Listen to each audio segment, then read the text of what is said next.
Hello दोस्तों, मेरा नाम दिनेश मिश्रा है और मैं लगभग 25 सालों से आईआईटी के लिए बच्चों को पढ़ा रहा हूँ। मेरे कैरियर की शुरुआत मैंने फिट्ज़ी, एक दिल्ली का इंस्टीट्यूशन है, वहाँ से करी थी in the year approx 2000। And उसके बाद से लगातार आज तक हम क्लास 10 से 11 जाने वाले, 11 से 12 जाने वाले और ड्रॉपर्स, इन तीन उम्र के बच्चों को लगातार पिछले 25 सालों से डील कर रहे हैं। तो एक्सेसिव विज्ञापन और मिसलीडिंग एडवर्टीज़मेंट्स के कारण कई ऐसी बातें हैं जिस पे गौर करना चाहिए, मगर कई बार बच्चे और उनके माता पिता उसको मिस कर जाते हैं। तो ये वीडियो बनाने का जो प्रमुख उद्देश्य है, ये उन पॉइंट्स को हाईलाइट करना है कि एक कोचिंग को चुनने के पहले आपको किन बातों का विशेष ध्यान रखना चाहिए। दोस्तों, बीइंग अ मैथ्स मेंटर, हो सकता है मेरी बातों को सुन के आपको अजीब लगे, मगर इस डिस्ट्रैक्शन से भरे हुए आज के दौर में, जहाँ पे हर बच्चा स्मार्टफोन से जुड़ा है, कोई ना कोई सोशल मीडिया से जुड़ा हुआ है, अगर आपको ये लगता है कि फ़िज़िक्स, केमिस्ट्री, मैथ्स का कंटेंट या उसका जो नॉलेज है वो आपको सफलता दिला सकता है जेईई मेन में, एडवांस में, तो आप एब्सोल्युटली गलत हैं। बहुत सारे बहुत अच्छे आईक्यू के बच्चे भी हैं जो कुछ नहीं कर पाते, और रिलेटिवली जो मीडियोकर होते हैं वो अपने हार्ड वर्क के द्वारा भी अच्छी कॉलेजेस और ब्रांच और सीट्स को एक्वायर कर लेते हैं। तो सबसे बड़ा जो पहलू है जिसको मैं आज बहुत इंपॉर्टेंट मानता हूँ वो है how you can overcome your distractions, particularly related to smartphones, particularly related to addictions of social media, चाहे WhatsApp, Facebook, Instagram, Snapchat, XYZ, whatever, क्योंकि बहुत सारी चीज़ें मुझे पता भी नहीं क्या होती हैं इस एज ग्रुप के साथ में, बट ये पता है कि सारी जो समस्याओं की जड़ है वो स्मार्टफोन ही है या इंटरनेट रिलेटेड एप्लीकेशंस हैं। सो आपको सबसे पहले ये ध्यान रखना है कि किसी भी कोचिंग में जब आप ज्वाइन करते हो तो उस कोचिंग की जो मुख्य एसेट है वो है वहाँ के फैकल्टी का एक्सपर्टाइज।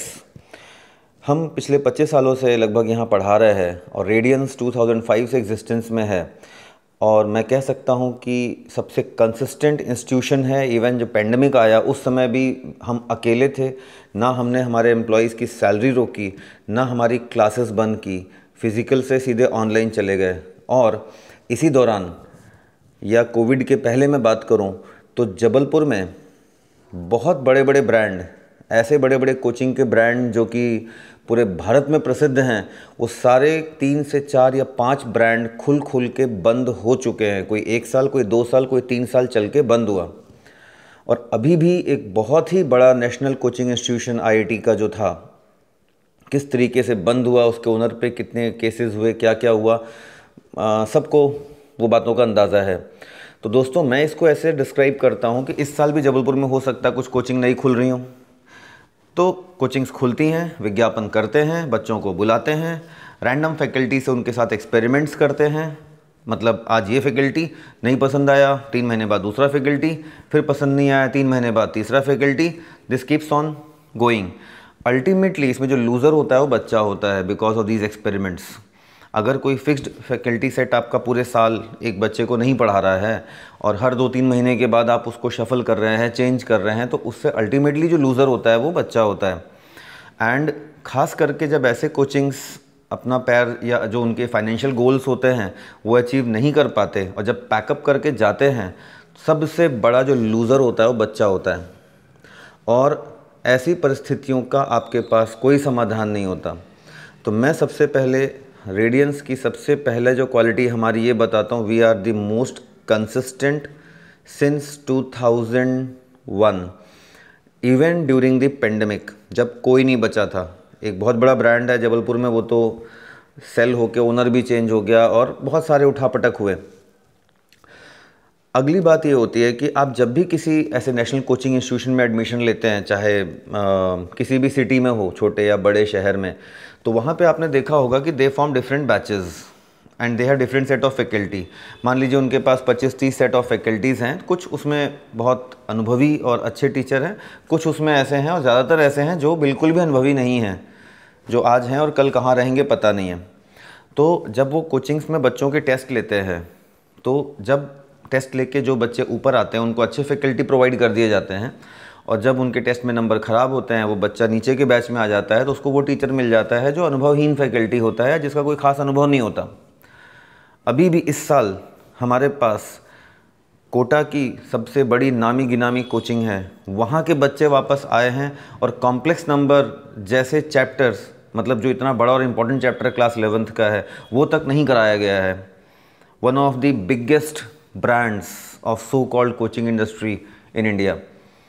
तो अंदर की जो कहानी होती है दोस्तों, वो उतनी क्लियर नहीं होती है।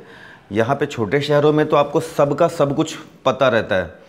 तो before going into such big brands just on the name of advertisements जो आप सोशल मीडिया पे देखते हैं, that could be truly misleading.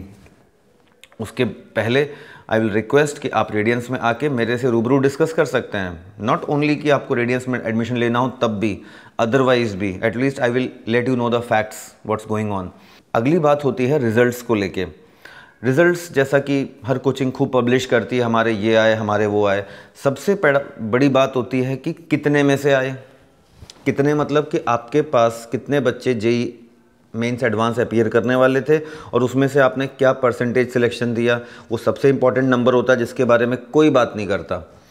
मैं आपको आज भी बताऊं कि हमारा रिलेटिवली जो परसेंटेज सिलेक्शन है, that is one of the best in the industry as compare to the जो टॉप विज्ञापनों में नाम सुने जाते हैं उनकी तुलना में।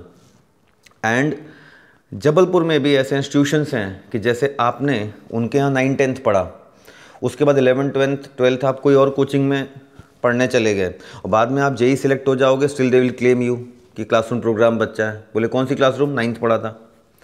मतलब इस तरीके के फेक क्लेम्स होते हैं। जबकि मेरे हिसाब से कोई भी बच्चे को पब्लिश आपको तब करना चाहिए जब वो बच्चा एग्जैक्टली आपके पास 11th, 12th या जेई मेंस एडवांस की कोचिंग अटेंड किया हो और क्लासरूम से कम 1 या 2 सालों में, तभी आपको उसको क्लेम करना चाहिए। बट कई बार ऐसा कोचिंग इंस्टीट्यूशन में नहीं होता। But at Radiance we claim only दो स्टूडेंट्स जो हमारे पास 1 या 2 साल के क्लासरूम प्रोग्राम्स में हैं, ना कि बस कोई टेस्ट सीरीज़ का फॉर्म भरा, आके कुछ 1, 2, 3 टेस्ट दिया और आप उसको क्लेम कर लो कि भाई हमारा ये बच्चा था। अगर मैं आपको एक इम्पॉर्टेंट पॉइंट बताऊं कि मेरे से 20 साल 25 साल पढ़े हुए भी कई सारे बच्चे आज संपर्क में हैं और बहुत अच्छे से संपर्क में रहते हैं, बहुत पॉजिटिव वे में बात करते हैं। इसलिए नहीं कि मैंने उनको ऐसा मैथ्स पढ़ा दिया या ऐसा कुछ बता दिया कि दुनिया में या भारत में उनको कोई नहीं बता सकता।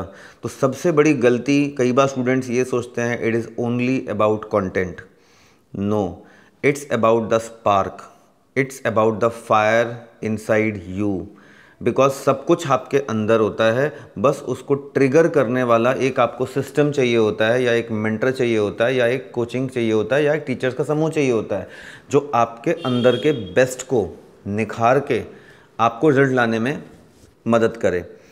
बेसिकली कोई भी मेंटर, कोई भी कोचिंग आपको एक रास्ता बता सकता है कि भाई इस तरीके से डोर उधर है, आप इस तरीके से बाहर जा सकते हैं, या इस तरीके से आप अपनी मंजिल को हासिल कर सकते हैं। मगर अल्टीमेटली उस पर चलना आपको पड़ता है, अल्टीमेटली उसको अप्लाई आपको खुद करना पड़ता है। एट रेडियंस हम खास करके हम तीनों लोग फिजिक्स, केमिस्ट्री, मैथ्स के अलॉन्ग विद कंटेंट कंप्लीशन, हमारा पूरा फोकस ये होता है कि किस तरीके से बच्चा के अंदर वो स्पार्क प्रोड्यूस कर पाएँ।